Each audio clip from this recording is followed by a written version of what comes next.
بات پوچھنا چاہتی ہوں، کیا آپ کبھی اتنے پریشان ہوئے ہو کہ سمجھ ہی نہیں آیا ہو کیا کریں؟ کبھی دل ہیوی ہو جاتا ہے، کبھی انزائٹی ہوتی ہے، کبھی پرابلمس اتنی زیادہ ہوتی ہیں کہ لگتا ہے سب کچھ رک گیا ہے، اور اس وقت انسان صرف ایک چیز چاہتا ہے، کوئی ایسا حل جو سب ٹھیک کر دے۔ میں بھی یہ سوچتی تھی، کیا کوئی ایسی دعا ہے جو ہر پرابلم کو انسٹنٹلی ختم کر دے؟ لیکن دھیرے دھیرے سمجھ آیا کہ اسلام ہمیں شارٹ کٹ نہیں دیتا، بلکہ ہمیں اللہ کے قریب لے آتا ہے، اور جب آپ اللہ کے قریب آتے ہو تو پرابلمس چھوٹی لگنے لگتی ہیں۔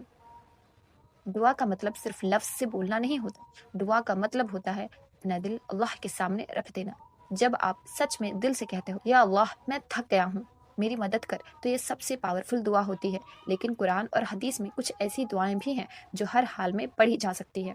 سب سے پہلے ایک کمپریہنسو دعا، اللہم انی اسألک من کل خیر واعوذ بک من کل شر، یعنی یا اللہ میں آپ سے ہر طرح کی بھلائی مانگتا ہوں اور ہر برائی سے پناہ مانگتا ہوں۔ سوچے اگر اللہ آپ کو ہر بھلائی دے دے تو کیا کوئی پرابلم باقی رہ سکتی ہے؟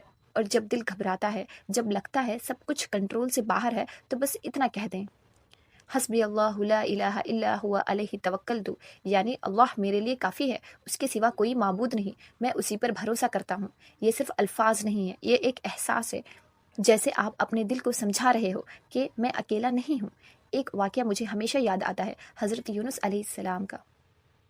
سوچئے اندھیرا ہی اندھیرا سمندر کے اندر، اور پھر ایک مچھلی کے پیٹ میں ایسی سچویشن جہاں انسان ہوپ چھوڑ دیتا ہے، لیکن انہوں نے ایک ہی بات کہی، لا الہ الا انت سبحانک انی کنت من الظالمین، یعنی یا اللہ آپ کے سوا کوئی معبود نہیں، آپ پاک ہیں اور میں ہی غلط تھا۔ انہوں نے اللہ کو یاد کیا اور اللہ نے انہیں بچا لیا کہ چاہے آپ کتنی بھی مشکل میں ہو، اللہ کے لیے کچھ بھی امپاسبل نہیں ہے۔ کبھی کبھی ہمیں یہ بھی نہیں پتا ہوتا کہ ہم کیا مانگے، اس وقت آپ بس اتنا کہہ سکتے ہو، یا رب جو بھی بھلائی تو بھیجے میں اس کا محتاج ہوں۔ یہ سب سے سمپل اور سب سے سچی دعا ہوتی ہے، اور سچ بتاؤں اللہ آپ کی آواز سے زیادہ آپ کا دل سنتا ہے۔ آپ رو کر دعا کرو یا چپ رہ کر، اللہ ہر حال میں سن رہا ہوتا ہے۔ تو اگر آج آپ کسی پرابلم میں ہو تو صرف یہ مت سوچیں کہ پرابلم کتنی بڑی ہے، یہ سوچیں کہ آپ کا رب کتنا بڑا ہے۔ اس سے باتیں کرو، اپنے ورڈز میں کرو، اپنی لینگویج میں کرو، کیونکہ دعا پرفیکٹ ہونا ضروری نہیں، دل سے ہونا ضروری ہے۔ اور یقین رکھیں اللہ کبھی بھی کسی سنسیئر دعا کو اگنور نہیں کرتا، کبھی ترنت دیتا ہے، کبھی تھوڑا وقت لیتا ہے، اور کبھی اس سے بھی بہتر چیز دے دیتا ہے۔